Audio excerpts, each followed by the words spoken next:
Daniel, você costuma usar muito sal nas suas alimentações? Você costuma ver o sódio que tem nos alimentos que você consome? Ah, mais ou menos. E se eu te falar que a gente tem isso aqui de consumo de sal? Só isso? De acordo com o estudo de Framingham, a gente tem um consumo de sal por volta de 3 quilos ao ano no homem. Isso daí já está acima do ideal. Então a gente já está começando a falar de um risco cardiovascular. Mas então como que a gente consegue fazer esses tipos de estudos e começar a comprovar fatores de risco? Hoje, aqui no segundo episódio do Máquinas Cash, nós estaremos apresentando o estudo de coorte para avaliar os fatores de risco para determinadas doenças. Eu sou o Daniel. Meu nome é Lucas Albinati. Eu sou a Mariana Sena.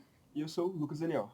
Para apresentar um pouco do estudo de coorte, a gente precisa analisar esse período. O coorte ele pega um grupo que a gente analisa longitudinalmente durante determinado período para analisar os fatores de risco para determinada doença, se esses fatores de risco podem ser atribuídos ou não. A gente calcula isso pegando pessoas que estão expostas a esse fator de risco e pessoas que não têm exposição.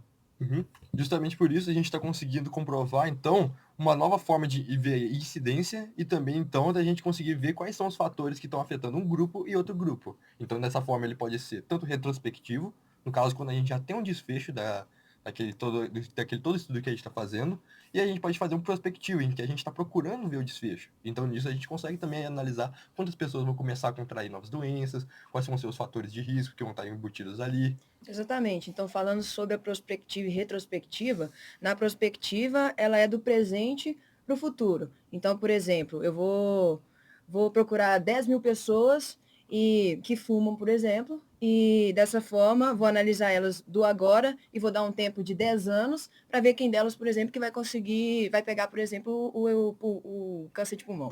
A retrospectiva, a gente fala um pouco mais dela em questão documental, então a gente vai ter essa análise de documento já tendo desfecho, então a gente vai pegar determinadas pessoas que tiveram desfecho, outras que não, mas que estavam expostas a um fator de risco e não expostas, para a gente calcular se esse fator de risco foi determinante. Vale lembrar que é muito importante pegar dados confiáveis, dados de fontes governamentais, estudos comprovados, randomizados, para a gente conseguir ter uma resposta concreta em relação a isso e não fazer uma pesquisa que não vale a pena para a população em si.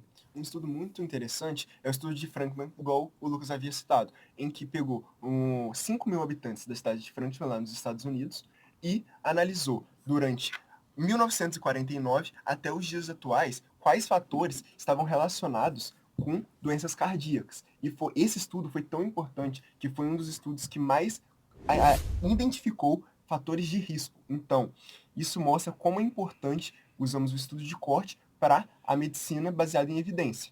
Além de, um dos problemas que podemos relacionar é que, como ele é um estudo que demora muito tempo, então você tem que ter mais trabalho, é mais caro. Você conhece algumas vantagens, Daniel? A gente fala de algumas vantagens e desvantagens. Como você perguntou das vantagens, assim, a gente vai ter uma confiabilidade muito grande, a gente vai poder falar muito sobre a incidência da doença, diferentemente de outros estudos, que a gente não pode ter esse cálculo. Então, no estudo de coorte, a gente pode pegar essa incidência, porque a gente tem um acompanhamento ao longo do tempo, a gente vê os novos casos, a gente vê os fatores de risco que implicam nesses novos casos e como a gente pode atribuir eles a determinada condição. Isso, da mesma forma também, a gente está principalmente analisando, no caso, os fatores de risco, que podem ser, no caso, relativos, que a gente está vendo também quanto que está sendo afetando a pessoa ao longo do tempo. Isso pode ser também interessante para a gente conseguir saber aqueles dados com pessoa ano, pessoa mês, pessoa década, para a gente conseguir ver o quanto tempo de exposição a pessoa teve em determinado fator de risco. Então, se a gente, por exemplo, pegar o estudo de Framingham, eles começaram a comparar a gente que estava com consumo baixo de sódio e consumo alto de sódio, viram que quem tem, por exemplo, consumo muito alto de sódio vai estar associado diretamente com uma causalidade de problemas de coração. Aí a gente fala um pouco também das desvantagens. Por ser um estudo muito longo, a gente demanda muito de um investimento. Então, um estudo de corte tem um custo muito elevado diante dos outros estudos, apesar das vantagens que a gente já citou aqui. Ele é um estudo muito comprovado, você pode ter uma evidência muito grande, porém precisa de um investimento que nem sempre ocorre. E a gente também tem a questão de vieses dentro desse estudo.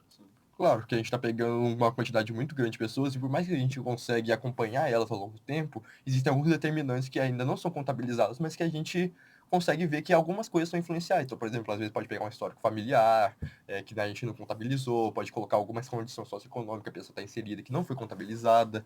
Então, isso daí, assim, a gente consegue ter um dado com mais confiança, mas a gente ainda também tem que lembrar dos critérios de viés. Além tem um problema de que se a pessoa também deixar do estudo, também tem o caso da pessoa morrer, não ter... Igual o de Frankman, ele usa os descendentes também. Alguma pessoa, se a pessoa não teve descendentes, pode ter tem muitos fatores que precisam ser analisados antes de começar o estudo, já que é um estudo muito caro, então você precisa ter um pouco de certeza do que você quer estudar. Com a correlação realmente tem uma causalidade.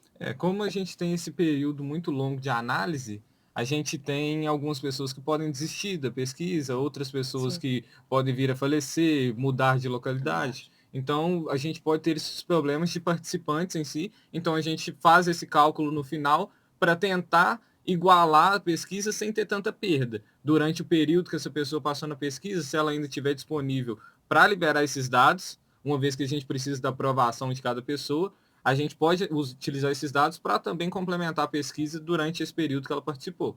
E já na retrospectiva, por ela ser uma pesquisa que já utiliza dados que já foram feitos, acaba que ela é mais rápida, então a gente utiliza isso como vantagem. Né? Sim.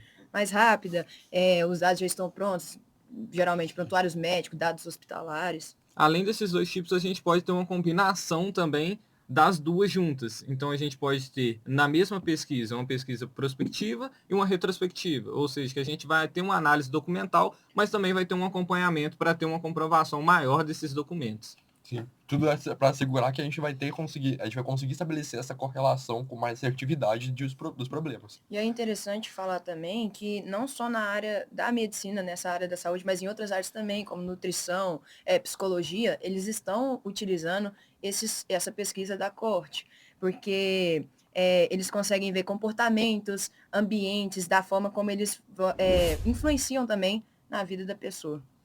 Aí para cálculo de finalizar do corte, assim, que a gente fala, a gente pode atribuir riscos, então a gente vai ter o risco atribuído, ou seja, a gente vai ver se esse fator de risco é determinante para essa condição e qual o risco atribuído que a gente vai dar a ele. Se ele tem um risco atribuído muito elevado, então ele tem alta chance de gerar essa condição, de ser um fator realmente relevante, e a gente tem o risco relativo, que a gente calcula de acordo com as pessoas, comparando expostos e não expostos. Que aí no caso, por exemplo, seria a pessoa que consome muito sal teria 2 vezes, 3 vezes mais chance de problemas coronarianos, Exatamente. eventos coronarianos, que uma pessoa que consome uma quantidade moderada de Ou uma sódio. pessoa também que fuma tem 2 vezes mais chance de desenvolver Câncer de pulmão, Uhum. exatamente. Com isso, então, nós terminamos o nosso podcast, nós conseguimos abranger todos os temas relacionados ao coorte, no caso, suas limitações, a sua importância na questão de conseguir estabelecer correlação e causalidade. E terminamos, então, esse trabalho de MCM. Finaliza, igual fez outro. Então aí.